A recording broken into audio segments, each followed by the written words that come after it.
Good evening from Hawaii. Aloha from here. My name is Jürgen Steinmetz, and I'm joining you from World Tourism Network. With us, we have eTober News. We have readers on eTober News. We have our social media, Hawaii News Online, Hindustan Times, and many others who are watching us now live. Welcome on board. If you are watching us on social media or anywhere else, and you still wanted to join this event or maybe our morning event Eastern time in the US, you can simply go to WTN.travel, click on the red banner, what takes you to WTN.travel/1 year, and you will be able to be part of our small live audience we have. I wanted to welcome everybody because we're coming together here with World Tourism Network since it has been 1 year since we started our rebuilding.travel discussion. We have many very important guests on this event here, and we have many familiar faces here as well, and we're going to go through this. As always, we're very easy. It's not completely structured, so we're flexible with what we're doing at this event. Ideally, we want everyone to be able to say something, introduce yourself, who wanted to say something, but we're also meeting some new faces, and we're very excited. We're expecting the Honorable Minister of Tourism, His Excellency Sandiaga Uno from the Republic of Indonesia, joining us in about 40 minutes. And we have high-level delegations from other countries, from Malaysia, Seychelles, and so forth, and we get through this.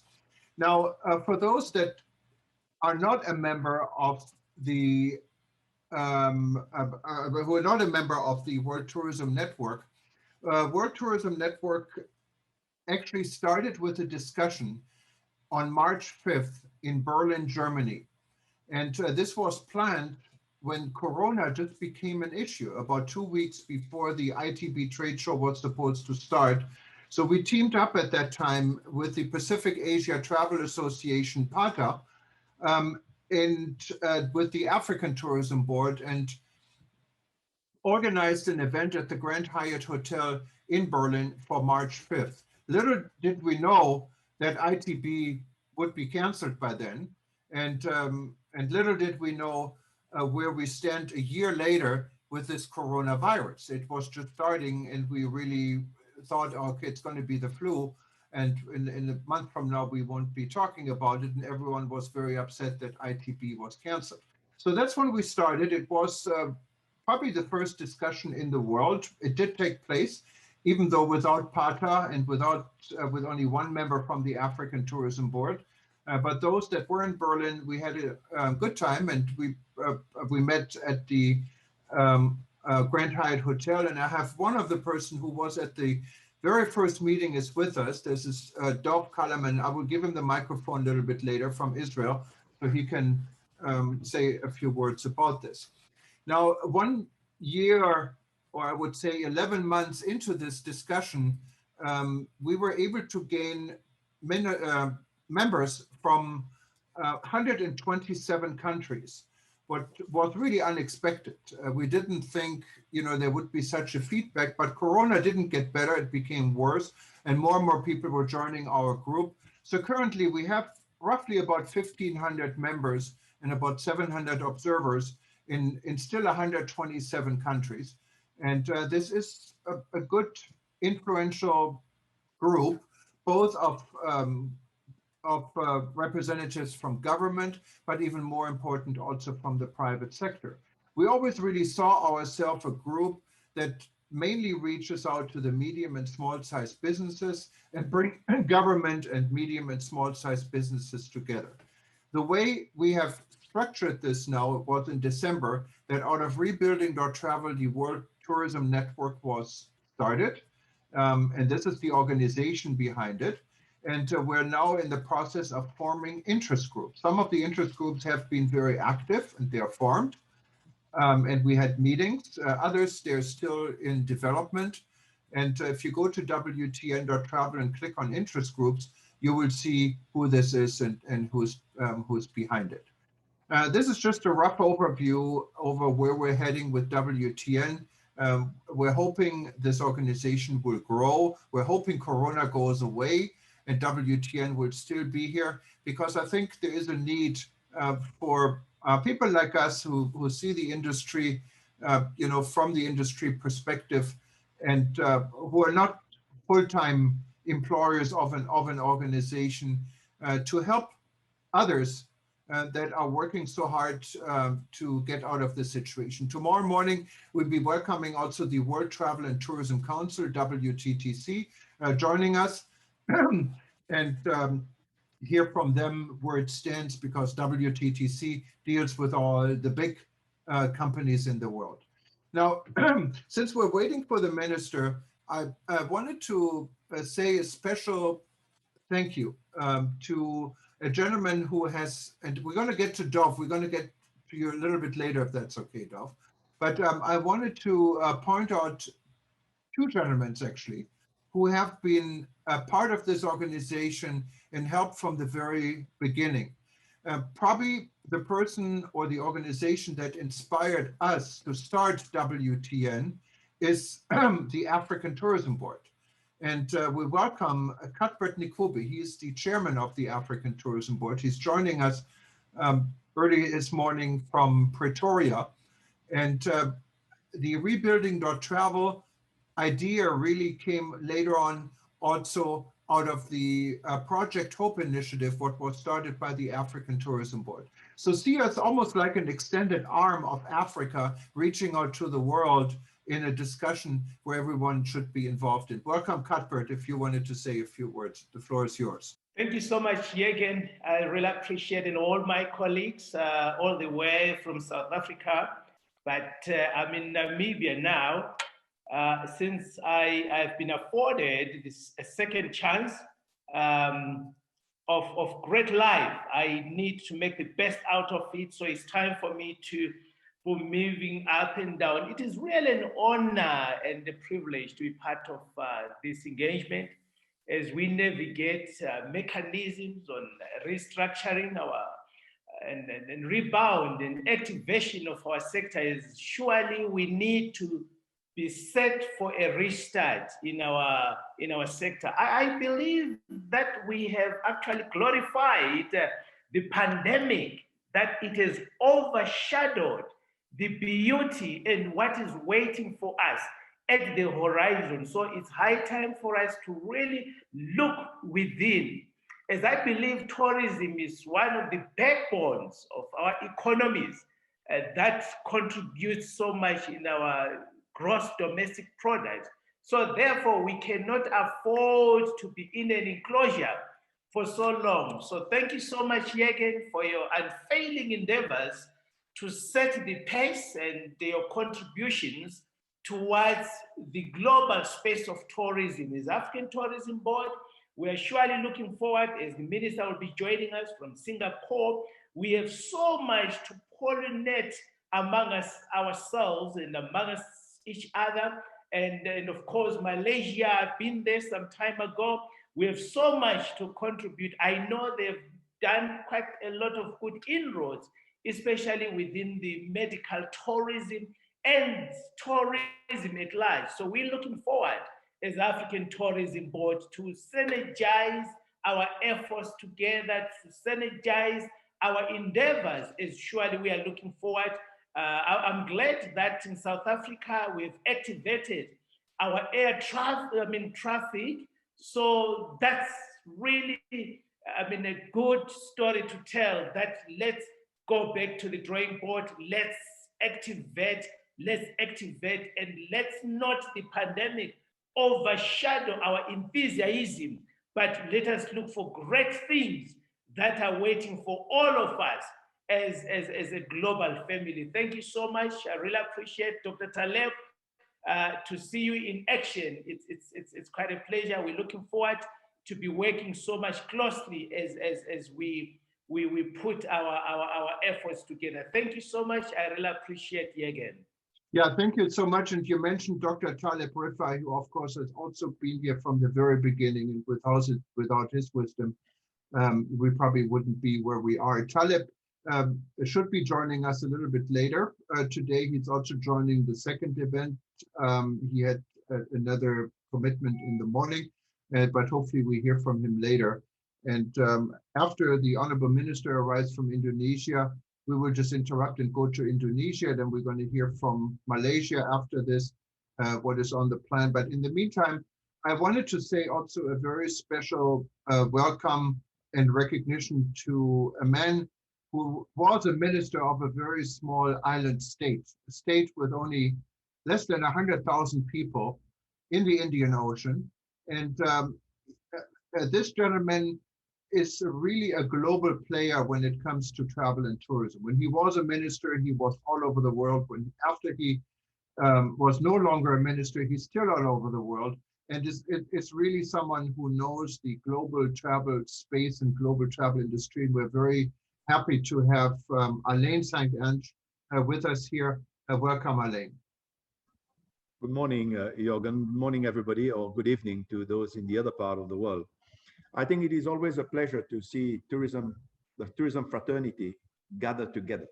It is always a pleasure because as we are getting towards the end of this COVID-19 difficulty, it is important that the world of tourism rallies together. When I saw Vijay in the lineup this morning, and I wanted to tell him that soon, when I come through one of my first travels post-COVID, we've all been seated at home doing virtual talks.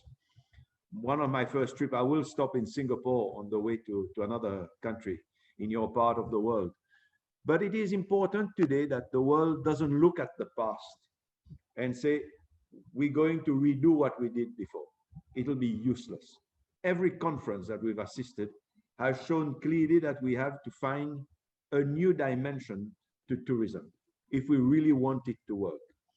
We know, and when we're waiting for the Minister of Indonesia, it is quite clear that when these countries pop up today, looking at how best to reposition themselves, we have to look at our key USPs. Every country has them. How do we put it forward? How do we increase visibility? How do we keep being relevant? Will be the challenge that we all have as destinations. Seychelles is in one way lucky that, and I applaud the CEO of the tourism board, Shirin Francis, who's here. We are lucky that we think tourism, we breathe tourism, we eat tourism because it is the pillar of our economy. It collapsed since COVID. It collapsed because we are so dependent on tourism, the economy suffered immediately. But probably now that government has announced the reopening, and Shirin is better placed to talk about it, reopening of tourism on the 28th of March, we will see that as we collapse fast, we will also rebound very fast because we need tourism to work. But what Seychelles does, every part of the world can do. Every single country of the African continent, the 54 states, can do the same thing. The whole of the Asia bloc or the South American bloc or Europe itself. We know we need to revive this industry to keep the air links moving. When the air links move, we then have transport to be able to do trade together. So how we position that is what we will hopefully discuss today and move it forward. Today is an anniversary day. We say congratulations that we, a year ago, looked forward to repositioning tourism. And it is good that we are alive, kicking, and survived the pandemic. And apart from Cuthbert, who really caught it in a very bad way, but the rest of us managed to survive it by being at home and working from home. Let us enjoy this anniversary discussion today. And as we wait for the minister from Indonesia, let us look at our key USPs. Let us put them forward and find new ways how we're going to tell the world that we have key USPs. Thank you very much, everybody. And thank you, Alain. And we're definitely going to go to Shirin also. Vijay is waiting. But let's first go to some of the players who have also played an important role and may not have a presentation. And there is, of course, Dov. Dov plays a very special role in this discussion because he was present in Berlin when we had our very first event, and he was stranded in Berlin because he couldn't return back to Israel. And Dov actually just got back from the United Arab Emirates. And welcome, Dov. Welcome. Good morning. Good morning from Tel Aviv. How's it? Go ahead. Okay. First of all, thanks to all of you. Thanks. It's a bit difficult, after these passionate and inspirational words by these two leaders, Cuthbert and Alan, to say anything that compares to it. But I this morning I started with a radio interview that I heard, or TV program that I heard that I missed a couple of days before, and it was about a guy that a very famous Israeli TV guy whose main industry and passion is words. And he got a stroke 7 years ago, and everyone in Israel, accepted the sad fact that this guy is not on radio anymore, not on TV anymore with his inspirations. And yesterday or a few days ago, he had this TV program, and he spoke about his struggle to get over this huge stroke. And I thought about what we are doing today. Actually, we are, all of us, in the middle, hopefully at the end, but we are still at the heart of our stroke of our industry, of our passion. And it's actually like this guy that I saw this morning. It's actually up to all of us, and up to all of our forces, our energy, our inspiration, our passion, our friends around us, to get over this. And what happened a year ago, Jürgen, when we met, the event, basically empty event, it was you and me and our friends around us. But for some reason, we knew at that time that whatever happens, we are going to get over this by new initiatives, by new energies. And, at that time, I thought only the world had 126 countries in the world. I now learned that there are 127 with your amazing initiative of creating a network of one global family member, or one global family, of which we are all members. Last but not least, you, Alan, you mentioned the Seychelles, and I want to end with that example of Seychelles. We are still in the middle in Israel of the third lockdown. We are getting out of it, but still the airport is closed. So what was the headline yesterday in Israel? Seychelles.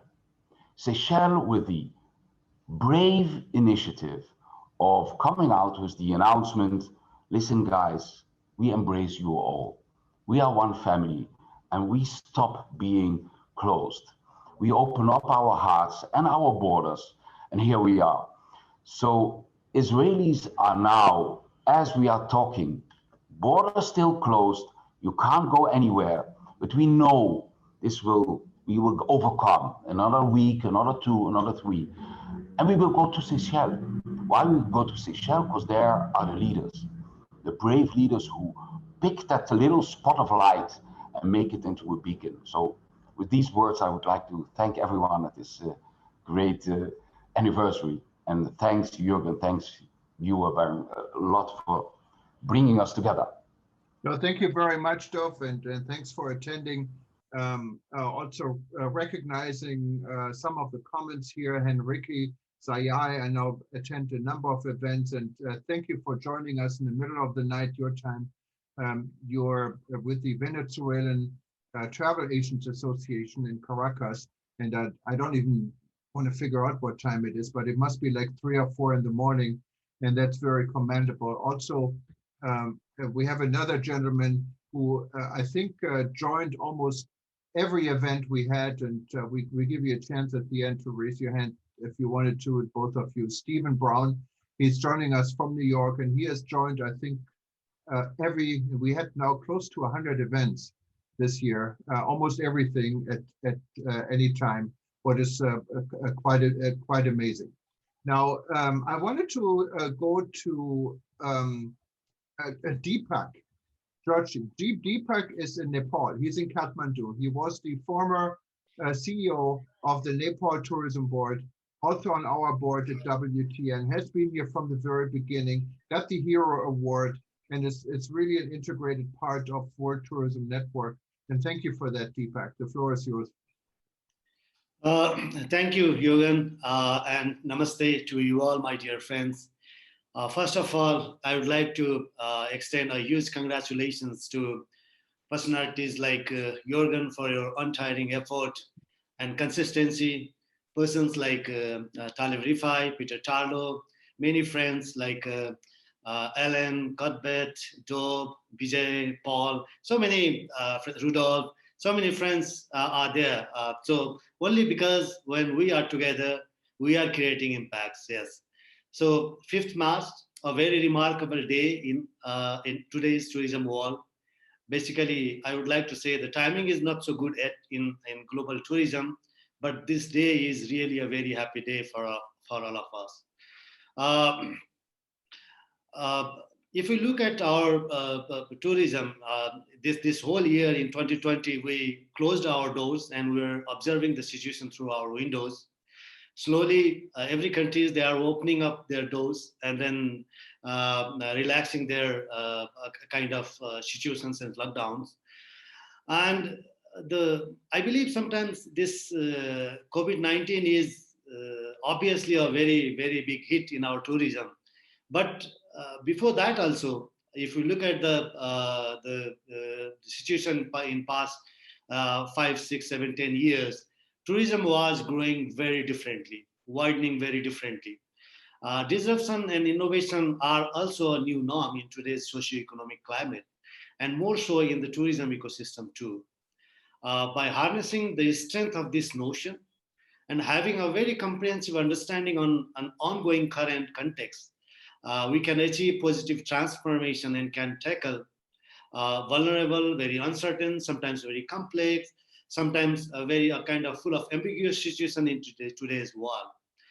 I'm very happy to note that in a short span of time, World Travel Network, passing through Project.travel to rebuilding.travel, and finally becoming World Travel Network, has become a very credible and strong brand in tourism in this short span of time. Still, we have to play a more critical role in addressing the very pressing issues and agendas, and need to take some more actions to this end, especially in the post-COVID-19 pandemic context. Many destinations and the active players in the tourism industry are desperately looking for impactful insights and meaningful support to revive tourism. Organizations like WTN obviously has a very greater and smarter role to play in coming days. This platform has become a platform for those who are seeking to leverage their knowledge, their skill, their experience, passion, and network for the larger benefit of tourism. I feel very happy when I see a very passionate persons in this group, the person who are full of passion, and persons who are very, very passionate. They are never retired and they are never tired. That's why this group is certainly going to create more impact. Without much words, I would like to again extend very good wishes from our part of the world. We are together for tourism always. When we are together, we can create more impacts. So to every, I think there are many senior faces, many active faces. Let's be together for larger benefit of tourism. The only better tourism can create better world. So we are always together for tourism, Jürgen. Let's continue our effort. We are together. Thank you. Thank you very much, and namaste, and we talk to you again very soon. I also wanted to recognize, maybe just for a minute or two, a good friend and a major player in the tourism industry in Asia. He's based in Thailand. He's head of the SCOL organization in Bangkok, and he has been contributing also to eTurbo News, among other publications, constantly. Our good friend Andrew Wood. Welcome, Andrew. You also have to unmute yourself. There we go. How's that? Okay, there you go. Good afternoon. Thank you, Jürgen, for that very warm introduction. And I'd like to say good afternoon to everybody who's participating today. Very warm regards to everyone who I know.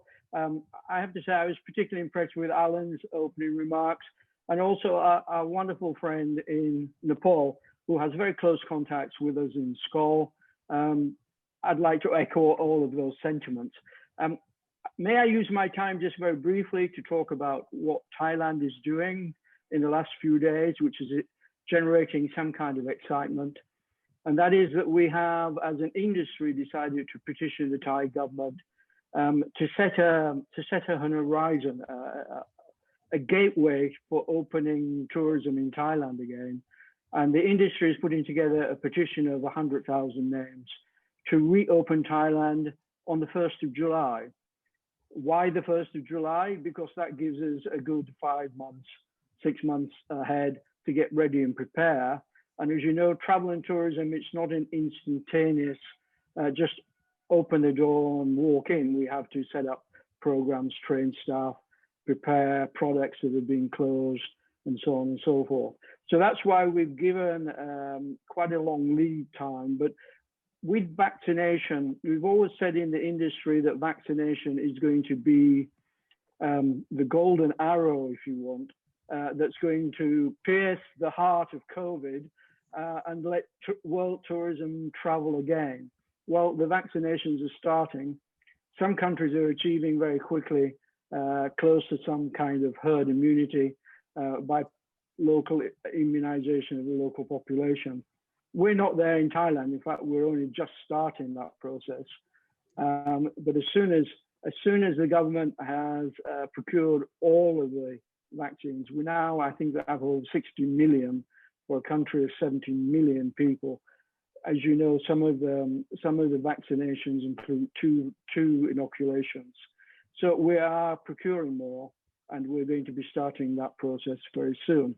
If you see, and Jürgen published in eTurbo yesterday or the day before the petition, if you see it, please click onto it. And if you feel that you would like to support Thailand's request to the government to reopen borders with non-quarantine travel for vaccinated people who can prove and show that they are negative of COVID by having tests within so many hours prior to travel, that is what we're aiming for. Jürgen, that's the end of my my list speech, and I thank you for the opportunity. Okay, thank you very much. I don't know if His Excellency Santiago Uno joined us or not. Yes, I've been joining you, Jürgen. Okay, there we go. I couldn't find you. Thank There you, it is. Thank you, Sean. It's a pleasure to meet you virtually. And as you know, we have a very long history. I have a very long history with Indonesia. Back when Pak Udin was in charge for the Ministry of Culture and Tourism back in the 2000s, we had the honor of helping represent Indonesia in the United States and Canada. And our publication, eTurbo News, was started in Indonesia with the purpose to promote Indonesia as a tourism agency. And at the same time, we started the International Indonesian Council of Tourism Partners, what then emerged into the International Council of Tourism Partners.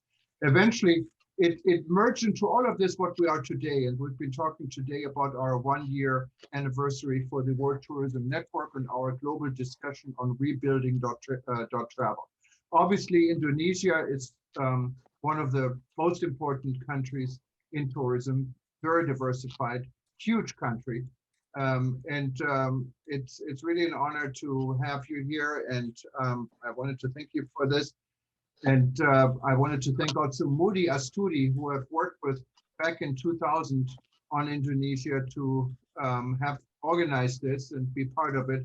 So I think everyone is ready to hear from you, Minister. Go ahead. Thank you very much. And would like to apologize a little bit to colleagues in this webinar that I'm calling from a moving vehicle, a car, as I am visiting one of the 5 super priority destinations in North Sulawesi, near Manado. It's called Likupa. My name is Sandiaga Salahuddin Uno, and recently I've been asked to join the cabinet as Minister for Tourism and Creative Economy. I'm an entrepreneur by training, and this is really a tough time for Indonesia and the world, in particular, the tourism and creative economy sectors. There are 34 million Indonesians having their livelihood depends on the tourism and creative economy sectors. But we have made it very clear that our first and foremost priority is to ensure that we flatten the curve, we stop the accelerations of the spread of the virus, and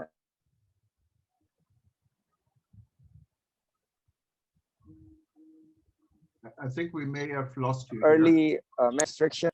I'm sorry, with social restrictions is making progress, and if the number continues to improve, I think we are making preparations to start reopening some of the tourism spots like Bali, like Bintan, and several other areas on a free COVID corridor basis.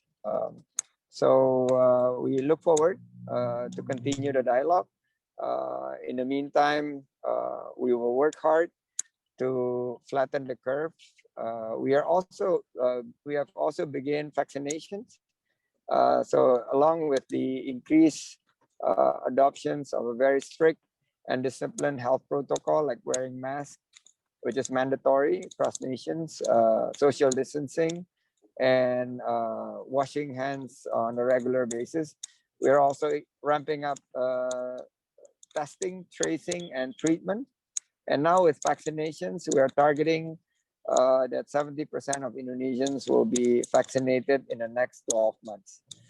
And with that, we hope towards the later part of 2021, the sectors will recover, and we hope we could work together along that line. Thank you very much. Dankeschön, Jürgen, for letting me share my thoughts, and I look forward to having discussions. Dankeschön. Terima kasih. I have to remember my one word in Bahasa, but thank you very much, and we welcome Indonesia and you to be part of our ongoing discussion. This discussion indeed is becoming more and more timely and important. And as you can see, we have a global team right now in 127 countries discussing, and everyone is in the same boat. And I think we can learn a lot from each other and help each other out. And I appreciate your willingness to be part of our group today. And we also from Indonesia, we have Thomas Levy. He is the CEO of the Bali CVB in Indonesia on there. And I don't know, Minister, you're the busy guy. If you want to take any questions from anyone or any comments, if you do, please, please, if you have any questions, I have a few minutes before my next event, and I'm happy to take a few of your questions. Okay, so let's open the floor. If there are any questions or any comments, I know Andrew, go ahead. Your Excellency, thank you for joining us today. Thank you for your presentation. As you are starting, you're very welcome. As you are starting your vaccinations and inoculations, and Thailand is yet to do that, have you any advice for Thailand? Any do's or don'ts? We are still too early in the cycle. We started on the 13th of January, and we just finished the first batch, which is for medical workforce. There are 3 millions of people on the front lines: doctors, nurses, medical personnel, and now we're just started few days ago with the second batch, which focus on basically the senior citizens who are 60 years above, which is more vulnerable, as well as few of the groups that have higher risk of basically COVID-19 risk. So that's 17.8 million. This include other than senior citizens are public servants, the civil servants, as well as military and police. Also, very, very interestingly, people who work in the tourism and creative economy sectors are getting this priority. So out of the 34 million, some is going to be included in the next batch of 17 million. Our procurement of the thank you for the clap, Andrew. Our procurement is only up to June 24%. And then the balance is going to be towards the tail end of this year. So we're still learning. We'd like to share that some of the key is on the distributions. We want those vaccines in the arms of the people, not in the stocks, not in the inventory. So we have been telling provincial governments and municipalities, do not overstock. Just go and focus on distributing it, and that would require vaccine administrator, people who have the ability to conduct the inoculations. Secondly, we are getting early data whereby the best or the most optimal timing would be 28 days after the first shot, because we're using Sinovac, and we're using it between 14 to 28 days to obtain the best result. So yeah, the data is still relatively new. We're still learning, and we'd like to share our experience. And we're not in a position to give advice whatsoever. No, thank you very much, Minister. Thank you. I'm wondering. Thank you. Go ahead. Alain St. Ancho, Minister, so you understand. Alain was the Minister of Tourism for the Seychelles for quite some time. He had a question. Go ahead, Alain. Yes, I think, Minister, listening to you and listening to Andrew of Thailand, I think it is important for us to refer to what the World Health Organization said just 2 days ago. We cannot count anymore on just the vaccines. We have to also keep the measures into place. If we don't do that, we will fail badly. So as we look at injections into arms of people, yes, be vaccinated is the first thing that we should all do. Very true. But this won't give you tourism at the end of the day. We need also to be looking at our key USPs. Indonesia has a lot, because I've visited it often enough. You have a lot of interesting assets that the world still doesn't know. I mean, I swam with your jellyfish that doesn't bite, and I was amazed because we also have them here, but ours sting. But you have so many unique selling points. And how countries will be able to tell that to the world to attract specific groups of people to make the effort to come to you against going somewhere else. This is the key to the success of tourism. If we stay and do what we did 5 years ago or 4 years ago, we will fail badly. And I salute Jorgen, because Jorgen has been giving us all this medium to tell the world of things that we do. When he invents a new podcast and says through YouTube today, he makes his own news wires. This is the way forward. How do we tell the world what we have? I mean, your pink dolphins is a World Heritage Site. But if you do a survey, how many people know about it? You will find that very few know about it. And I think this is where every tourism minister, every tourism professional must today sit and say, what I have, how do I tell the world what I have? And I salute you to be here. It shows that Indonesia is on the move to see a young minister moving forward so fast. Thank you. Thank you, Minister. Well, I know, I mean, I'm here in North Sulawesi, near Manado, and we have designated this as one of the 5 super priority destinations. But, you know, we have, we need to work very hard because like north part of Sulawesi, only known to very few, I guess, a few of the target markets. Don't talk about, we don't really have to talk about the international communities. Even in Indonesia itself, we're struggling to introduce these spots. So that's why I'm working very hard. I attend all the webinars, as many as I can. I tweet it, I use social media. I have about 7.7 million followers in my Instagram.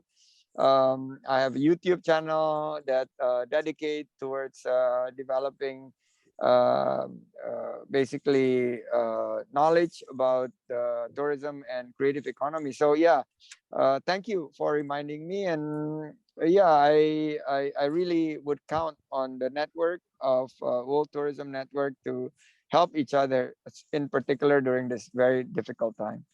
In one of our discussions, Minister, we had an ongoing discussion led by Dr. Taleb Rifai, who was the former UNWTO Secretary General. He will be joining us a little bit later. Was the issue of domestic and regional tourism. And I think Indonesia, specifically, it's such a huge country, has a great potential of doing exactly that. And I don't know, you know, how this would play into your plans. I don't know if we lost the minister. Yes. Oh, there we go. Yeah, Okay. No. I'm here, but I need to move. No problem. So yeah, we're here. We have the GM here of the hotel. They want to say hi to everybody. We have the police, all wearing masks, all doing social distancing.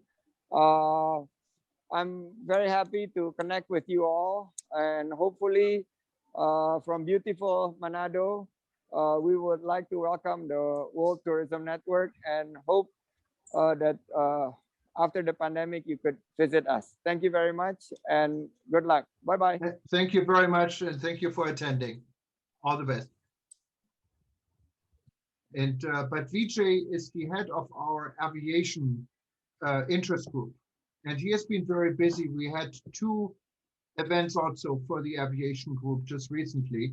He's based in Singapore, originally from Mauritius, and some of you may know him. He was with Etihad Airways in Abu Dhabi for several years. Welcome, Vijay.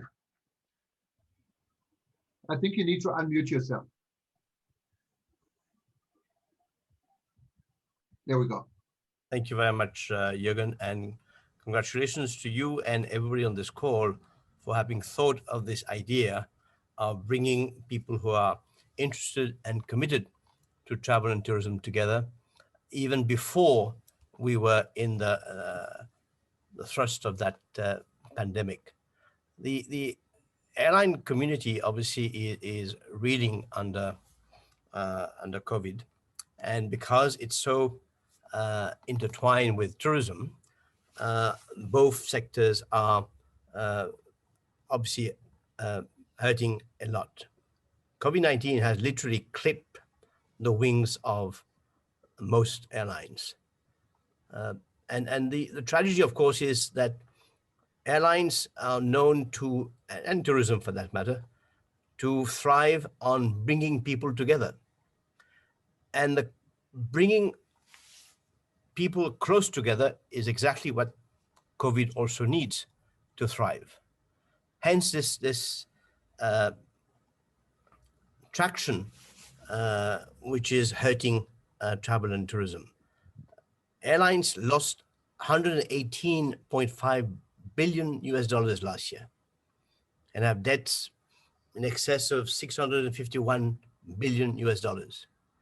With these ongoing onerous commitments with aircraft leases, engine leases, its recurrent costs, it's inevitable that the airlines will continue to suffer for some time to come.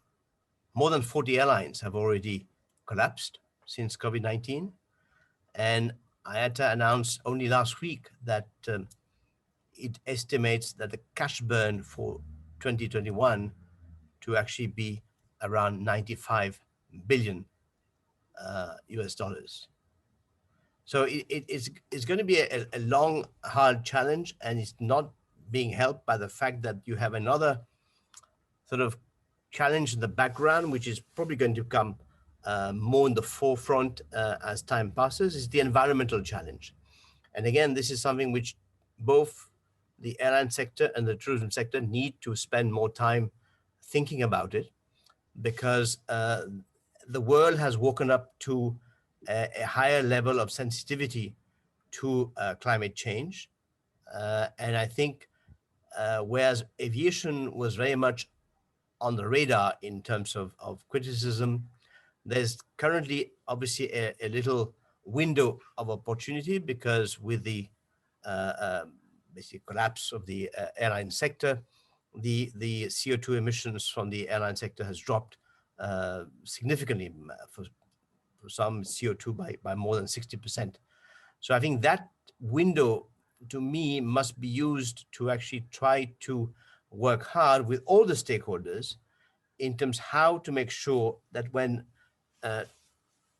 aviation comes back, slowly but surely, it does not repeat the same mistakes of the past, and that it does improve its environmental footprint in a significant way. There's also a second challenge, which is, I think, to go back to Alain's very important point earlier, that there's no going back to where we were. I think, and that's why it's very important for us to now rethink, reimagine, reinvent the travel and tourism sector to fit the new normal. Because if we try to actually say, well, we just need to get our books off the shelves, dust them off, and then we'll just head back to where we were, that would never happen. If anything, it would only make things worse. We need to use the time now to rethink what is the kind of travel and tourism we want to see in a viable, sustainable way going forward. Thank you. Thank you, ladies and gentlemen. Thank you very much, Vijay, and thanks for leading our aviation group. Real quick, just I think Adele is in Amman in Jordan. He had a question. Go ahead, Adele. Welcome. Thank you very much, Jorgen, and for having me among this distinguished group of people, and congratulations on your consistency and bringing us together, which is a great initiative. Just before jumping into my comments, I just wanted to pay a tribute to one of the pillars of tourism, not only in Jordan, but in the world, His Excellency Aqil Biltaji, who passed away before a couple of days from COVID-19. It's really some tough moments for us here in the tourism sector in Jordan. May God bless his soul. I believe that we are still in the middle of this crisis, and it will take us time.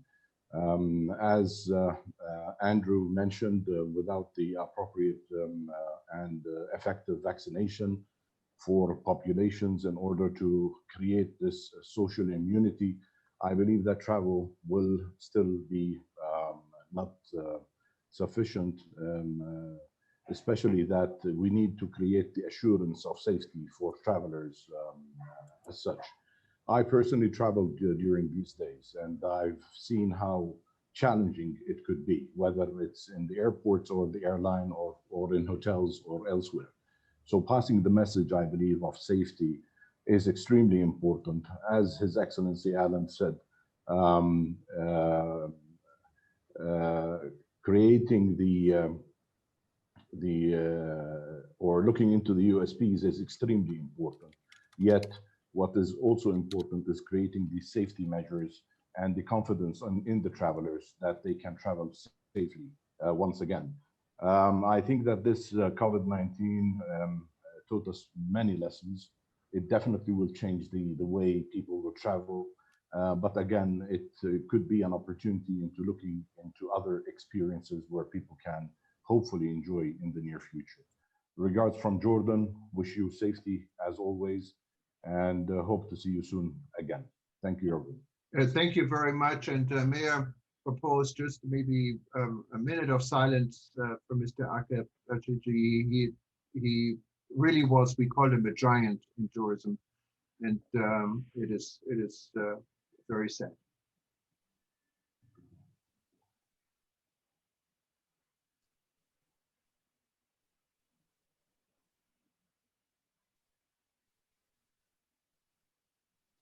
Thank you very much. Let's go real quick, 1 minute, if okay. But I wanted to introduce you to a person who also has been very loyal to this group and has done a lot to bring the educational aspect of travel and tourism forward. I call her Professor Snow White from Serbia.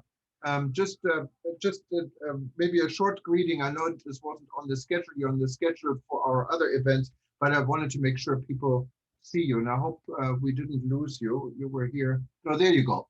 Okay, go ahead. Good morning and good afternoon, good evening to everyone.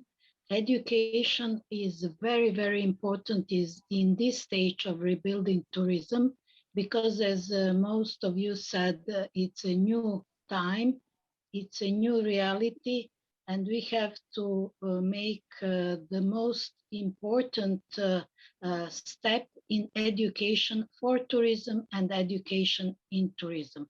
So very soon we will have a panel about it, and I would like all of you to join with your recommendations, because here in front of us, I mean, among us are the trust of the brains of tourism. Thank you very much.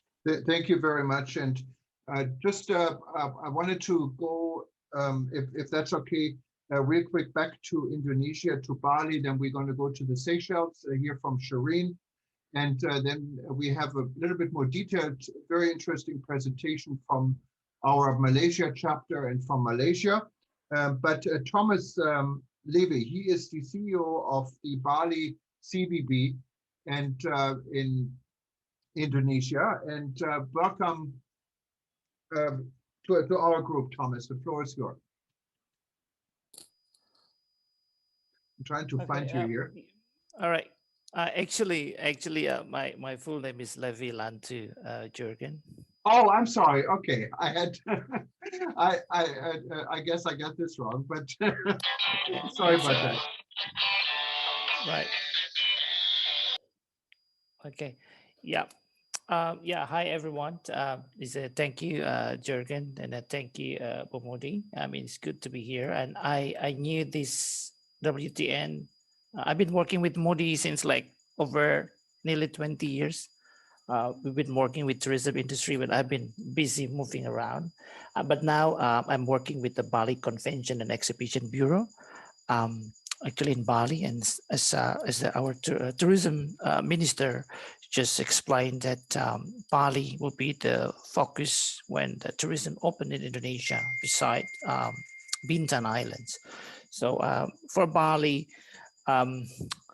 it is a zero tourist at the moment, very challenged, but also in the same times we have to be very positive and look from different angle that this is the opportunity for tourism to prepare ourselves and get ready to bounce back.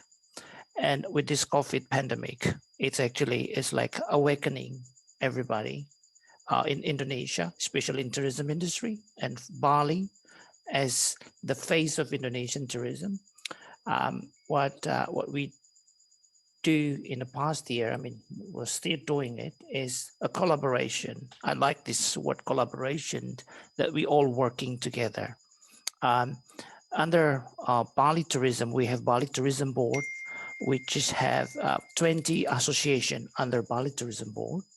And we have to work together with airport authority, with government, with the finance minister, with tourism minister, the full support of tourism minister. But then at the end of the day, every destination have to carry to each other and protect each other and look at what potential that we have in our hand. And we have to learn. I always, I believe that what we've been doing in the past, maybe we have to unlearn them. We have to relearn again. There's something new, opportunity, challenge that we have to answer. So, I mean, just quick, if you guys asking what's Bali's going to do? Well, for Bali right now, domestic market is the key market for us. And MICE, we still focus on domestic, but we collaborate with all stakeholders. And I think our tourism minister, he didn't mention earlier that actually what he did is he actually collaborate with all of department and the government, state-owned government companies, to have an event in Bali. I think it's going to be starting next month. So we already prepared all the packages, all of the program from different government department to have an event, meeting, convention, or even conference. It can be hybrid, online, and physical.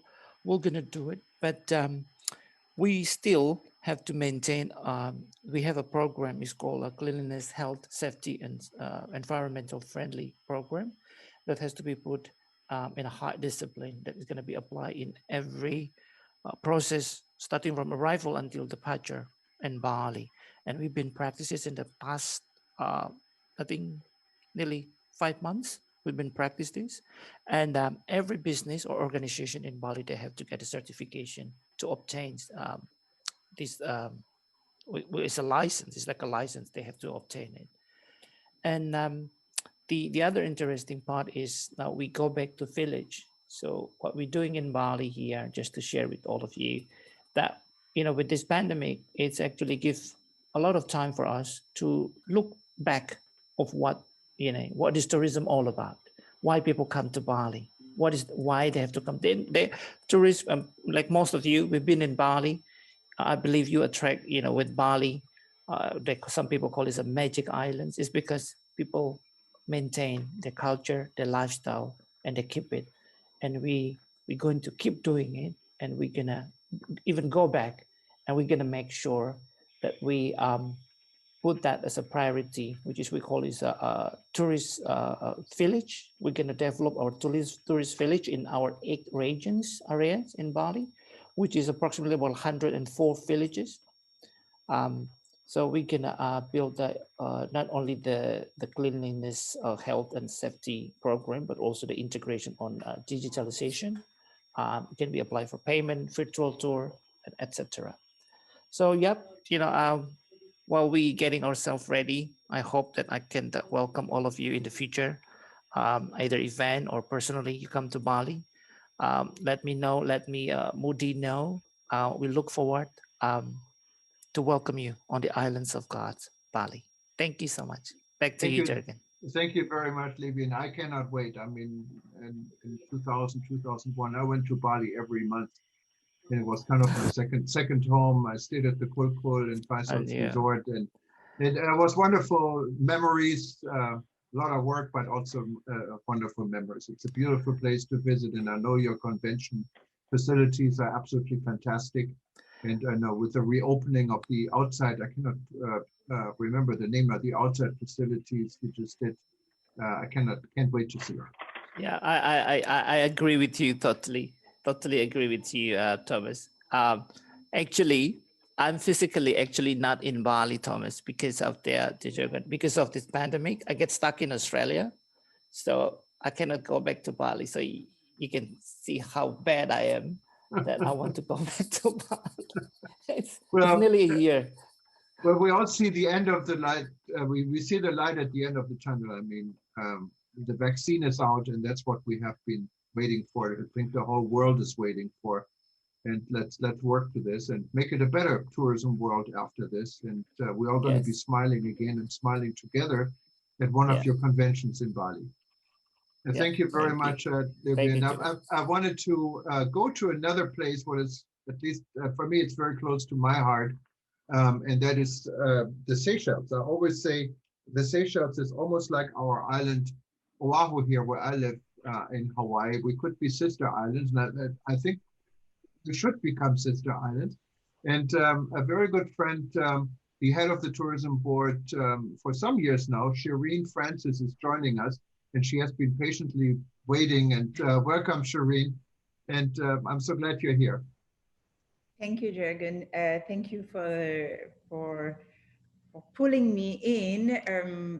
I always follow what ETN is doing, WTN is doing, and I do follow what you do, even if I don't join that often. And happy birthday. I know you've celebrated 1 year.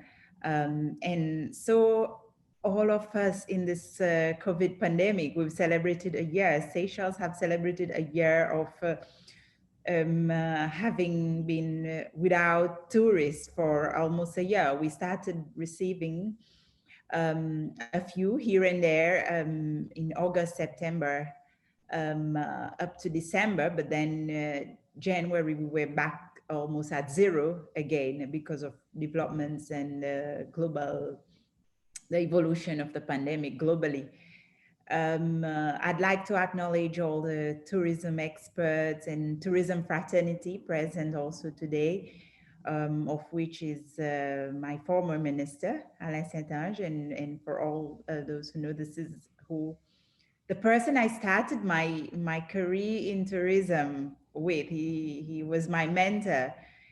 So if I've got that far in the industry, thanks a lot to him, to his words of wisdom, which I still listen until today. So talking about Seychelles, as you'd probably hear, Jürgen, and a lot of you, because I heard our friend from Israel also mentioning, we were in the news yesterday. Seychelles have made a very, very bold move. We are opening up to the world as of the 25th of March. And a visitor would only require a COVID-19 PCR test negative, no longer than 72 hours, and there'll be no quarantine upon arrival. So visitors will be free to experience the island and move around. But of course, we are maintaining other measures in the destination. For example, the certified establishments, the certified operators, these remains because we are still we still have COVID at the end of the day. But it was like I said, a bold move, but a move that a breath of air that the industry needed. We've been in this journey for a year now. We've learned a lot. We've definitely, over a year, we know more than we knew in March last year when the country went into some sort of lockdown. We've done a lot of work with the industry to ensure that they know how to protect themselves, to protect their staff, to have SOPs, procedures in place. A lot of work, effort, training has gone into all of these. And for us as a country to remain under restriction for the rest of the year, because as you probably realize, COVID, it's not going away overnight. So, but as a country which we depend on tourism, and like my former minister said it, we breathe tourism, we live tourism every day. It's our bread and butter. It's not like other countries where they have 2 or 3 other economic sectors they can rely on. For us, it's tourism. The rest contributes significantly less to what tourism has been contributing in the industry. So it was important that we open up to tourism at the end of the day. The vaccine has been a great news, and as you probably also have, if you followed us a little bit, the campaign, the immunization campaign in Seychelles have been going very well. 80% of the population, the targeted population, have taken the first dose, and somewhere around 40% have taken the second dose. But again, like our friends in the tourism world is saying, the vaccine alone is not enough. It's one factor that will help us in the recovery, but we should not be relying solely on the vaccine for the recovery, for the restart of tourism. The measures needs to be there. It works hand in hand at the end of the day, and people still needs to realize that things are not as usual, things are not normal, and we have to live and behave differently. So for us, we reopen with we still have, like I said, the measures, but we realize to restart travel to Seychelles, we needed to be a bit more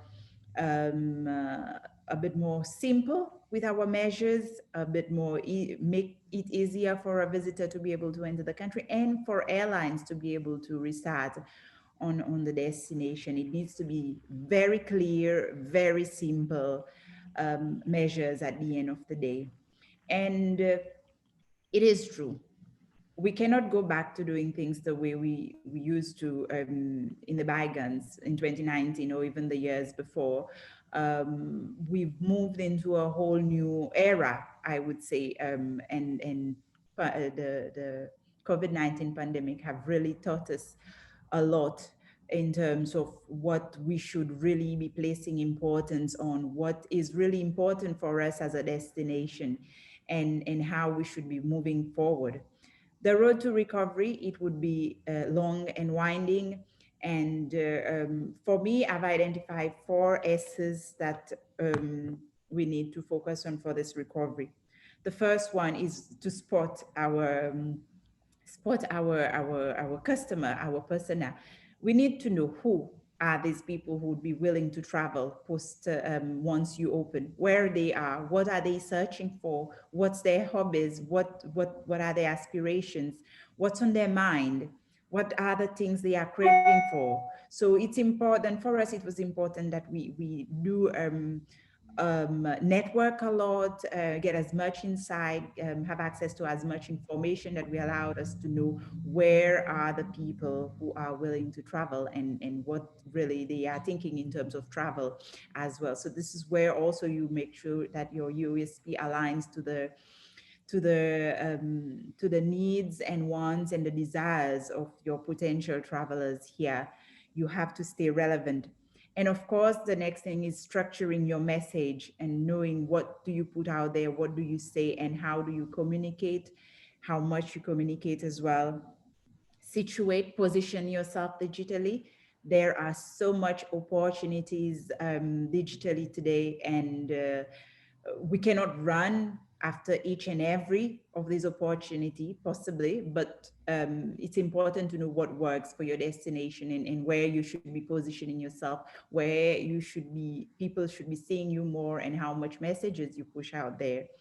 But very importantly is keeping your old friends in the industry, your old contacts. There's a saying which says, if you're going to do a marathon, there's one thing you need to have is a good old pair of faithful shoes. If you really want to finish the race, at least, let alone winning, it will have to be a good pair of old faithful shoes.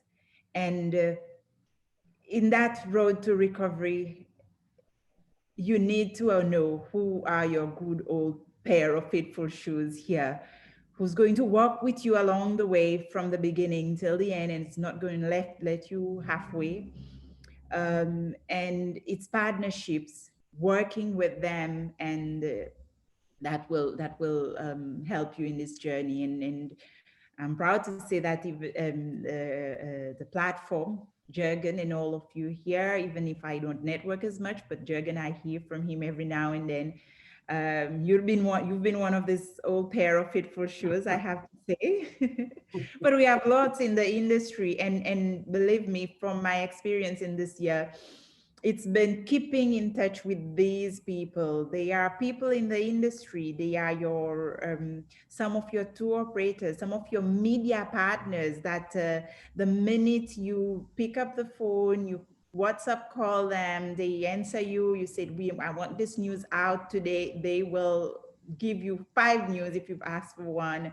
It's these people that you realize in this pandemic, that at the end of the day, tourism, it's a family.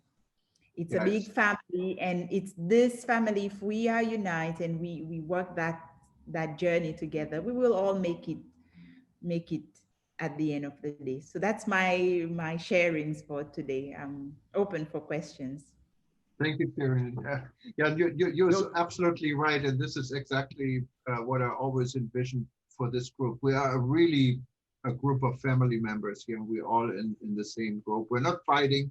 We're just sharing, and we're friends. And we're becoming better friends as we go along, and hopefully we can together create a better world in tourism. And there was a question. Jürgen, can I say something? Because yes, we need your help. And I think Seychelles and Shirin's announcement. Seychelles is the first country that is getting out of the group, relaunching itself, opening its borders. But you as ETN, WTN, and the world at large, from the African Tourism Board, we need to be able to say there's an official document that says you've been vaccinated.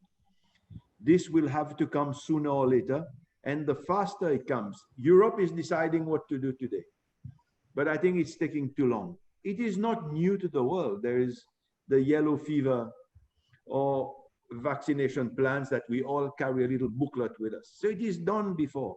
We need one for COVID, says exactly what you've taken, the first dose, the second dose, and then we can start traveling again. It is important, otherwise there will be somewhere where we start getting stuck, and then you find fake documents appearing on the scene. I think if we can pressure the world to come out with it, yellow fever is yellow. I don't know which color COVID will be, but find a cover. Maybe it's a very dark cover because it has put it dampened the tourism industry, but it needs to be done. And Jürgen, your help and the help of the minister from Indonesia and everybody else, we need to rally to bring that on board. No, that's definitely a very good thought, because we're really running into fraud situations. They are reported where people travel with documents. We had 2 people arrested here in our state just recently for coming here with a fake certificate of vaccination, and this needs to stop. I mean, the good news I can tell you, Shireen, from our part of the world, even though I was one of those people that criticized this state for opening up what I thought too fast and too soon, we kept our number under control. Not only that, we lowered our number, and they're almost non-existent. Today, I think we had 30 some cases, and that's basically the average right now for our island. And compared to 300 cases in bad times, and compared this to population, we're very fortunate. So I think with a lot of preparation, like you said, Shireen, and a lot of good thinking, there is a way of starting tourism in an intelligent way and in a safe way. And so thank you very much. And I'm so sorry to have Malaysia waiting, because Malaysia is also an important part of our evening here, and or morning, depending where you are. And we have Datuk Musa, the Deputy Director for Tourism Malaysia, joining us. Before we give Datuk the floor, I wanted to hand my microphone over to the chairman of our charter or interest group for Malaysia, Rudolf Herrmann. He happened to be German. I didn't know him before. It's not like we have him because he's German. I think he's truly Malaysian in a way. And Rudolf, you've done a wonderful job. You've started our LinkedIn group. So whoever hasn't joined our LinkedIn group, you can do this. Just go to our website. I have it linked. Or I think Rudolf can also tell you how to get there. And we have a WhatsApp discussion group also. So if you haven't joined LinkedIn, you can always join our WhatsApp group. But Rudolf, welcome, and thanks for putting this together. And I'm sure you can introduce your guest, Datuk, a lot better than I could.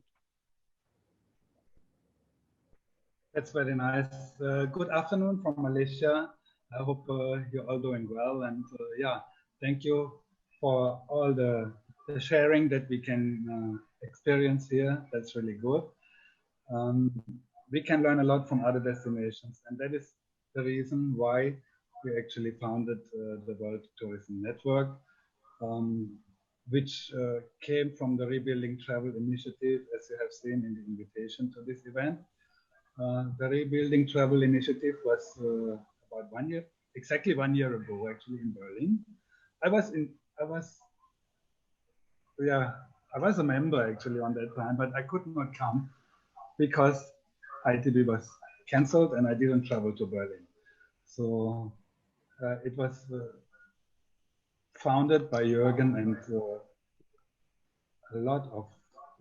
a small amount of tourism players, I must say, but important tourism players. And the initiative has grown into members of 127 countries. And with Jürgen's initiative from all the networks that he is representing and owning, we have a huge reach actually. And everybody is supporting it. I'm really happy about this. Let me share a little bit about Malaysia now and about our chapter.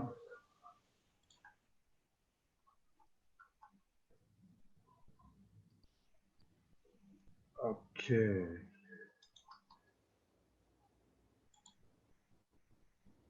Here you go. WTN Malaysia was founded in December last year.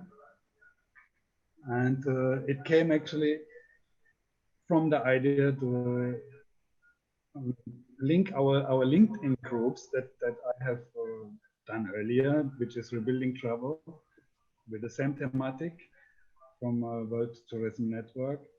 And we also have Muslim travelers, which is very important for Malaysia. So we rebranded them into World Tourism Network as well. And this is the launching event. Malaysia Tourism, what is next? We had a panel discussion with tour operators, with academics, with tour guides, and all based actually on the National Tourism Policy for Malaysia, which was just before that introduced by the Honorable Tourism Minister, Datuk Sri Nancy, and our Prime Minister. The way forward for Malaysia means actually sustainable tourism, what we have found out. And I'm very happy to say, I feel this is the best way to go, because earlier the focus in Malaysia was more towards event tourism or groups only. The product augmentation strategies are a lot like ecotourism, youth tourism, cultural tourism, urban tourism, MICE, with hybrid events, coastal tourism, rural tourism. And this is also covered by Rebuilding Travel initiative in many of the sectors. We do have here educational and training, fashion, advocacy, aviation, community tourism, cruise, cultural tourism, peace through tourism, public-private partnerships, safer tourism, tourism guides, and virtual tourism, wedding and honeymoon tourism. We do have this all here. We are joining in with several discussions, which are always in the travel news group.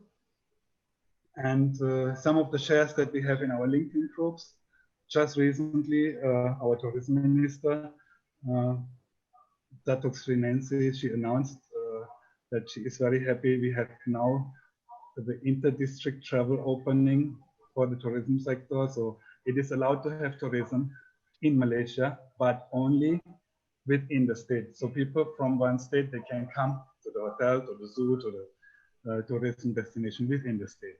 That is a slow opening. We can see on the right-hand side that the MATA, that is the tour operator, the travel and tour of, association, they are asking for more help. Actually, they're asking for money. They're asking for letting their licenses be extended without certification and things like that. And the Hotel Association MA calls for united system for the tourism industry. But so far, I cannot see the real solution. And I hope our honorable guest, Dr. Musa, can help us after this. So 3 more shares from our LinkedIn groups, which is that the pandemic may allow VR to take off. Saudi Arabia says that vaccine is a must for the next Hajj. And Focus Malaysia says controlled arrivals of foreign tourists can be made possible. I'm fully on this line actually. And I have one of our partners, I found him, he has done a huge research in the Philippines and a big project from the German government for a few years. Maybe he has a chance to talk about this later. There are SOPs in place which we can actually use to have a safe opening of tourism.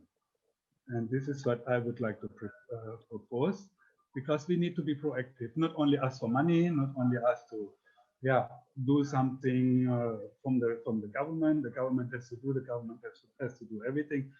I think the government actually wants to open tourism. I'm quite pretty sure actually, and we must help the government to open the tourism, but open in a safe mode. So to open in a safe mode, the SOPs must be in place, and these SOPs must be followed. Now we do have various approaches. I'm a tour operator and hotel general manager by profession.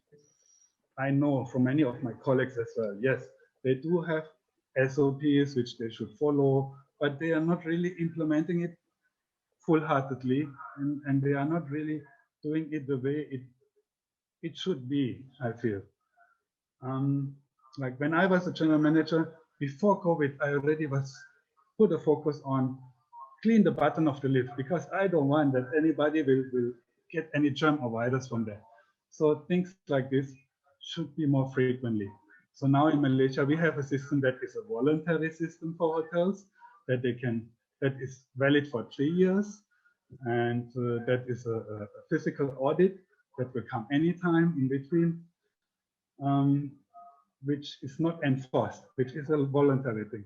I would like to recommend to have a safe mode to open tourism by enforcing SOPs to the tourism players. And then they can open up and can say, we want this, we want that. But they must do their part. Datuk Musa, you are the guy. Datuk Musa is representing our Tourism Malaysia, which is essentially the promotion arm of the Ministry of Tourism and Cultures and Arts in Malaysia. And he is the Deputy Director General in charge for promotion. He is really the guy who can tell us. So I would like to open the microphone to Dr. Musa and tell us more. Unmute, eh? Yes. Okay. Thank you, Mr. Rudolph, or we call him Rudy here in Malaysia. Sorry to disclose that to the rest of the members. Again, thank you, Rudolph. Again, ladies and gentlemen, the captain of the industries, excellencies, and dear friends all over the world. I'm very honored today. We can see a lot of friends from all over the world. I feel like I've been somewhere in either WTM London or ITB Berlin that we can see everybody. But actually, we are the same place for the last 1 year. On behalf of Tourism Malaysia, again, I would like to welcome everyone to share the information about Malaysia experience and rebuilding the tourism industry. And I would like also to congratulate WTN on your first year's anniversary today. And basically on our side, when it comes to COVID-19, after the ASEAN Tourism Forum in 2019, it was in, I still remember that, you were there in Brunei, if I'm not mistaken. At that time, COVID-19 was still in China. We already devised a plan to how to go about on this COVID-19. It was coming in from China. And it was 2020, sorry, January 2020. And we didn't know that that it will become a pandemic. And once it become a pandemic, then the whole things change. Our plan way back when COVID is still in China, basically is to go on a domestic tourism, to boost our domestic tourism. And good to know that when the Department of Statistics launched the domestic tourism data way back in June 2020 on 2019 figures, we realized that domestic tourism generated a lot more than international tourism into Malaysia for the first time. Because we are really pushing, for your information, actually, way back in before 1999, we are not pushing so much on domestic tourism. But due to the Asian financial crisis in 1997, we had a two-pronged approach. One, to introduce, as you know, Malaysia Truly Asia in 1999 to the rest of the world, and to introduce Cuti Cuti Malaysia, or holidaying in Malaysia, to the rest of Malaysian. So by attacking these two, international as well as domestic, as of 2019, we can see more than 92 billion ringgit Malaysia, or more than 20 billion US dollar actually being pumped within domestic. And as compared to about 89 billion ringgit we did for the international. Of course, we cannot ignore international tourism. And this is what we are doing now with COVID-19. We are emphasizing a lot more on to boost the domestic tourism. However, actually today is historical day as well for us, because our second movement control order lifted today. It was 3 months way back in 2020, March to June 2020. We cannot move anywhere, Rudy. We cannot move anywhere for the 3 months. And then it was reintroduced again on 13th of January because of the spikes in terms of COVID, where the figures used to be less than only three digits, and then it went to 4 digits and four digits. And so the government introduced the MCO, what we call it, movement control orders, way back in 13th of January, and only today. Today is 5th of March, being lifted, but there's some what we call it conditional movement control order, as well as recovery movement control order. Basically, in a nutshell, we can move around. We can have, especially my sector, we can have a meeting in the hotel rooms. We can make use of these facilities. Again, like what my colleague Rudy was saying just now, the safe mode. The SOPs being really tightened. For your information, Malaysia only previously, when we introduced MCO, compoundable, for the penalty for individuals, only 1,000 ringgit. It is about $200 US maximum. If you're doing now, as of this month, it's gonna be 10,000 ringgit for individuals, or minimum 2,000 US dollar. If you more than 2,000 US dollar, or 50,000 ringgit, close to 10,000 US dollar for companies that not getting these SOPs in place, especially eateries, restaurant, and the rest. So the government now opening up, giving the especially Malaysian to travel within Malaysia, but you cannot cross state border as of now. You can travel within your state, because there are several or 5, 6, 7 districts within the state that you can travel within. If you need to cross to other state, you need some permission from the police, and usually been given. But for essential industry, you're allowed to do so. For example, economic things, these are the things. But we are working hard to convince the government, especially the National Security Council, to allow us to for the interstate border. I think the Malaysian Association of Hotel Owners, Malaysian of Hotels, and even the tour companies and everything is looking into that we can lift this up. And what we are doing now actually is to make sure fellow Malaysians abide by the rules. And as of today, also I can announce to everybody here that more than 80, the first round of vaccination being done. It is continuing. We are looking at about 120,000 being vaccinated per day at 600 stations throughout Malaysia. And as of now, more than 80,000 being done. And hopefully all this vaccination can be settled by month of June. Therefore, at least we are in a safe mode, and we are even feel safer if we travel all over within Malaysia. Unfortunately, our international border still being closed. However, the government recently already been in talking to our neighboring countries. We are going to start off hopefully with Singapore, and there's also a discussion with Indonesia already on this, and our neighbors up north, Thailand and Brunei. So hopefully with all this, we can get it done. And again, all these safe mode SOPs will be in place. Our infection rate at the R0, as per conveyed as of I think yesterday, is about 0.87. So we need to maintain that below 1 in order for us to feel safer to move around. And again, hopefully by today, we can see some movement within Malaysia as well. And on top of domestic tourism, we are also looking into to strengthen our partnership with the private sector and to plan a collaboration and reinventing product. Just now, I think Rudy did show some of this product that we are looking at, because we can see there's no more groups traveling coming into any part of the world. It's going to be less. More FITs, and these are the things that we need to look into. We have more than 11,000 tour coaches lying idle for past 1 year.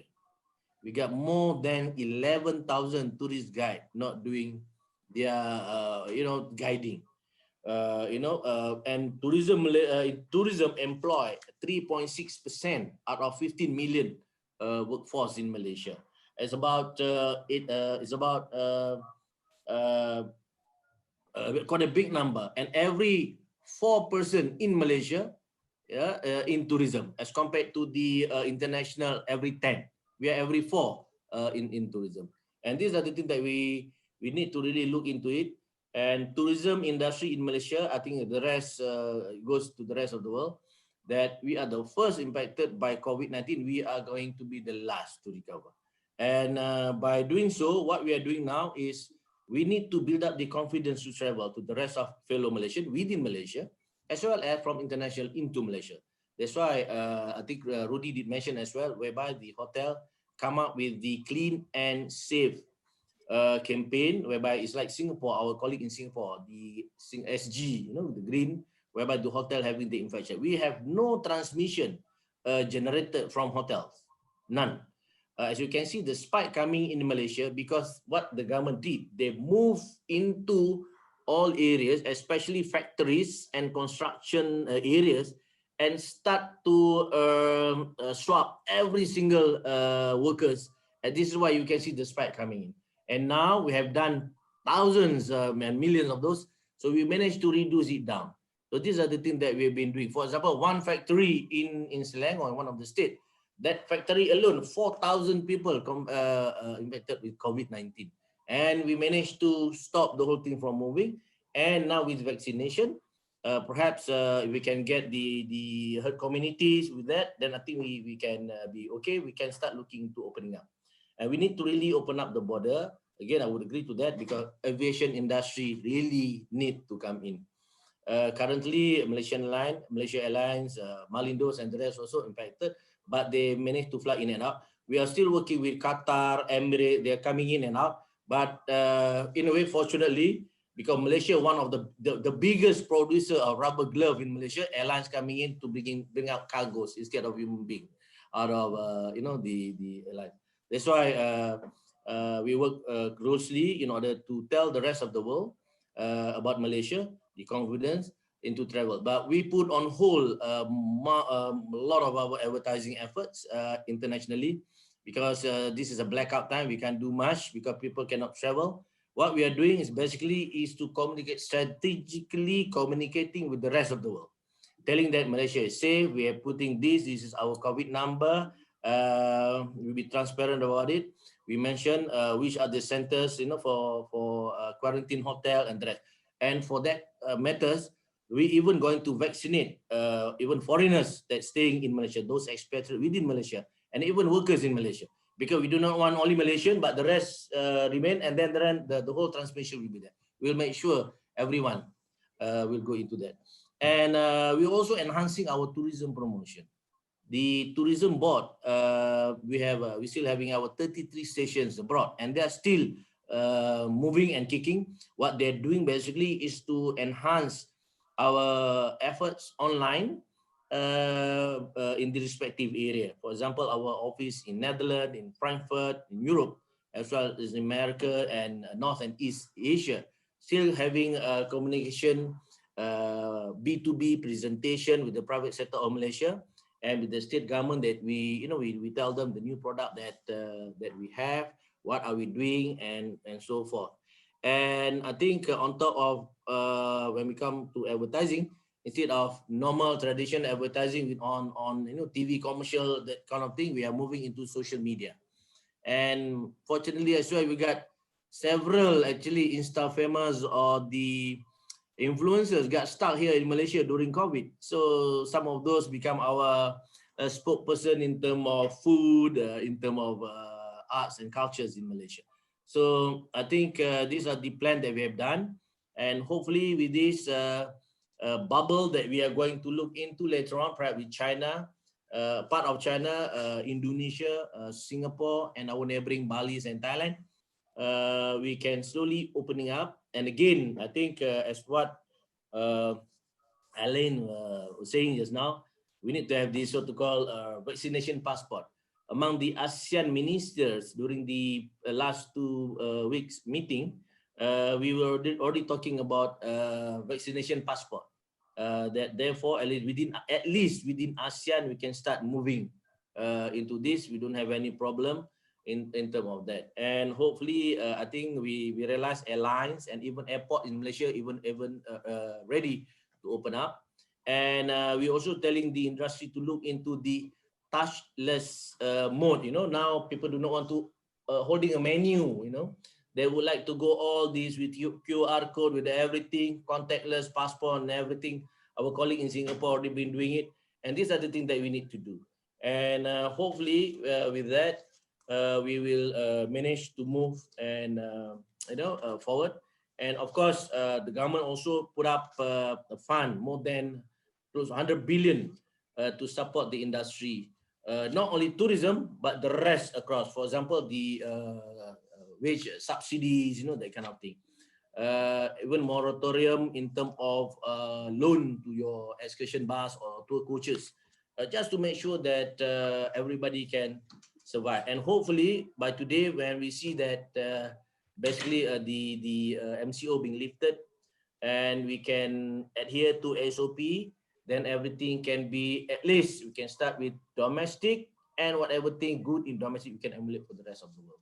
So I think that's what I want to present. Maybe Rudy, you want to add a bit more on that? Thank you. No, thank you. Thank you so much for your input. It was very interesting. Specifically your message that no one got affected in hotels. And I think this is such an important message you said, not only for Malaysia, and because it's true in almost every part of the world. The industry professionals like hotels, like airlines, are really for the most part operating in a very safe way. And this needs to be pointed out, I think, more and more and more, so people understand where the danger of the virus is. It's most likely not in the hotels. It's not really in the airlines. Thank you so much for your feedback. And I know we're over time, but this is an extremely interesting session. I'm so happy so many of you have so much to contribute. I wanted to just give a chance if there's an important question for Datuk to please raise your hand now before we go to the happy part of our session. Well, no further question. I think you said it all. Yeah, very clear. But we're looking forward to maybe having an event in the future. I would have said just about Malaysia. We had one before, maybe doing another one on your region. It's an important region. The same what we offered to the Honorable Minister from Indonesia. And the ASEAN region altogether operates really as one destination. And now I think the chances are becoming even better and better to do things together instead of separately. Maybe Jürgen, maybe I can Sure. add one more point in my presentation. Yeah, but I think this is just for our discussion. I think this is a time for everyone to go into technology. You know, I think before COVID-19, for example, like us, we have all these Team, Zoom, and everything. But we, frankly speaking, we hardly use it because everything, you know, we can call, we can meet up, physical. Even when it comes to fair and exhibition, it's always physical fair, physical roadshow, physical seminar, physical presentation. But with COVID now, we have this kind of program that we can have. And even now, I can see a lot more webinars. You know, for myself, we get about 5 minimum webinars per day. So these are the things that I think that we have to get into data, as well as the platform where everybody can start selling their product online, tourism packages, things like that, especially domestic. I think these are the things that, you know, especially within ASEAN and the rest of the world need to look into. Thank you. Yeah, it is definitely a time saver, and you can get more done in a shorter time period. These Zoom meetings, I think all of us, and I have to admit I'm one of them, a year ago, I didn't even know what Zoom was exactly. So now everyone in the world is talking on Zoom, and it becomes the new norm. It's never going to replace meetings. The meeting and the personal meeting is something what simply cannot be replaced. But a fast conversation, getting the world together in within half an hour notice, Zoom can do that. And that is needed really to proceed with a real business. So definitely you have a very important point there, Datu. And I wanted to just give Dr. Paul Rogers, and I call him the happy man, because he runs a company in Australia by the name of Planet Happiness. And he has been also a good supporter of World Tourism Network, and we're planning an event with Dr. Rogers a little bit later this month, and he will tell you more about it. Paul, the floor is yours. That's great, Jürgen. Thanks very much. Hello, everybody. It's wonderful to be with you. I recognize a number of friends, Deepak and Levi, that I've spoken with before on different occasions.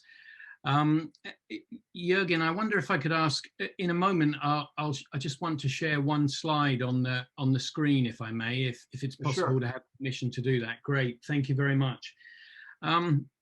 So as Jürgen, let me say, listening to the conversation with you all today, at the start, Cuthbert was mentioning about the tremendous contribution of tourism to GDP. And of course, we all know what an engine of growth and change the tourism sector is. We also heard Alain talk about the need for a new dimension in tourism. And in recognizing the need for that new dimension in tourism, I think we need to be honest and recognize that GDP is now a broken system. It's not just, well, it is, GDP is an ineffective measure of development, and it is partly responsible for the environmental crisis that is growing and falling upon us, not just our industry, but the planet that we live on. And I see, for example, that Dr. Birgit, in her comments earlier on, She's been talking about regenerative tourism. And I'm sure many of you know Anna Pollock, who is a thought leader and a change maker of the tourism industry, and somebody who suggests that we need to move from an extractive economy that we've been working on for the last 100 or 200 years, and we now, to save the planet, need to move towards regenerative systems to restore this planet that we cherish and love and celebrate through this amazing industry we call travel and tourism. Now, to do that, tourism needs to be part of the change that's coming, and it is. It's an experience industry, an experiential economy, and this is what we need to be encouraging through the transition and change. And why I'm passionate about this is I've been working as a destination planner for the last 20 years. And 10 years ago, I had the privilege to be working for UNWTO on an assignment in Bhutan to support their next 5-year tourism plan. And 10 years ago, the UN, or Bhutan with the UN, was working on a resolution recognizing the legitimacy of happiness as a new development paradigm. And when we use the word happiness, a lot of us are unfamiliar with it, and we just think of it as an emotional state. I'm happy now, but tomorrow morning when I wake up with a hangover, I'm not going to be quite so happy. But happiness is not about a temporary emotional state. It is about using the terms happiness, well-being, and quality of life interchangeably. And 10 years ago, when the UN resolution on happiness was passed, member states of the UN committed themselves to identifying how this development approach is recognized and used in their countries to move beyond GDP as a measure of change and development. And the 20th of March each year, with a second resolution that was passed a UN resolution that was passed in 2012, declared the 20th of March to be the International Day of Happiness. So I'm pleased to say that with the support of Jürgen and this wonderful network and the International Institute of Peace Through Tourism and Planet Happiness, we are going to convene the first inaugural event celebrating tourism and happiness for a better future. And we have a list of about 15 to 20 speakers. We're still finalizing the agenda. We have high interest and participation ready from the World Economic Forum, from Gloria with the World Travel and Tourism Council, from Talib, who is a big supporter of this agenda and was Secretary General to send me to a high-level meeting on happiness and well-being at the UN in New York in April 2012. We have the Transformational Travel Council on board, and many others besides. And we have the purpose of this meeting really is to explain to tourism stakeholders, to everybody in this network, what is the well-being agenda about? How is it relevant to tourism? And what tools, resources, and approaches can we use to develop and strengthen this happiness and tourism relationship, this quality of life relationship? And we believe this agenda is about focusing on destinations in the first instance to put host communities front and center and celebrate the people that make this industry the incredible vehicle for change that we all know it is. Every country has its own USPs, its environmental products, you know, the biodiversity, the nature, the jellyfish that we've been talking about, and the tremendous culture that it has. But it's the people that facilitate those experiences. And so we need to be building this industry back better, I believe, to focus on people and well-being and this movement to a new development paradigm. So the 5 objectives of our meeting on the 20th of March will be to raise awareness of the origins and global significance of this happiness and well-being agenda. which happiness, well-being, quality of life, it can be defined, it can be measured. So we want to highlight linkages between these measurements and sustainability in tourism destination planning and the UN 2030 Sustainable Development Goals. And we want to work together to inspire tourism stakeholders to find ways to engage with this happiness and well-being agenda for destination branding, marketing, and advantage purposes. And we want to share tools, resources, and approaches illustrating how happiness can deliver an advantage, a destination advantage to destinations and support the delivery of the UN 2030 Sustainable Development Goals. And we want to use storytelling and digital innovation as approaches to help bring this change about. So that's a few words. I hope this is of interest. We will be sharing a one-pager with the focus and purpose of this event, and we hope it will feature in the media in the run-up to the event that we're going to host together with you. And we would like you all to join the conversation and be part of this event to celebrate this relationship. Thanks very much, Jürgen. No, thank you very much. And we, of course, will help to promote it and let everyone know how to sign up. It'll be on our website at WTN.travel and World Tourism Events this weekend, so you can already register. In 9 hours from now, we have our second event, what is meant for Europe and also the North America, South America audience. And you can join us. Just go to WTN.travel, click on the red banner, and you will be able to register for another very exciting event tonight. We have the Honorable Minister from Eswatini visit with us, and we have Dr. Taleb Rifai. Shireen agreed to attend, what we're looking forward to, and there will be a lot more. We have Louis Damour from the International Institute for Peace Through Tourism. We have the World Travel and Tourism Council, Andrew Brown joining us, giving us an update. Dr. Peter Tarlow will be giving an update on safety and security. Cuthbert from South Africa is there again, also Alexandra and Professor Snow White. But we also have Professor Jeffrey Lipman joining us, talking about sustainable tourism, climate change. We have Ivan Leptuga from the Ukrainian National Tourism Organization and Marika Donato, Special Ambassador for the Federation, International Federation, I believe, or World Federation of Tour Guides, joining us, as well as Max Habertor from Germany and Bijan Kasai from the Hotel Resilient Initiative in Germany. So I know it is amazing that we still have so many people watching us, both here live and also live on our various platforms.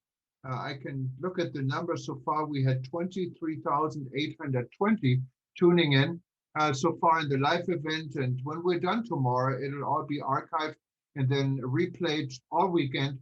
So we're going to get a lot more people being able to take advantage, and also you can watch us again. Of course, it'll be an archive on livestream.travel for the time to come. Wanted to see if there's any last minute comments or questions. Did I leave anyone out? I know I don't want to overlook anything. If there is, please raise your hand and we can give you the microphone for a minute. Otherwise, we're going to be at the end of the event now, getting ready for the next one in 9 hours. I don't see any hands, so I can only say from our part of the world, aloha, and hope you're all staying safe. Join us again soon. And if you haven't joined the World Tourism Network yet, for everyone watching us, also not directly on this platform or later on when you see this archive, it's important that you join us as a member, or at least as a complimentary observer. Go to WTN.travel, and we would like to welcome you as part of our family. And this family is growing fast, and we're now really just getting started.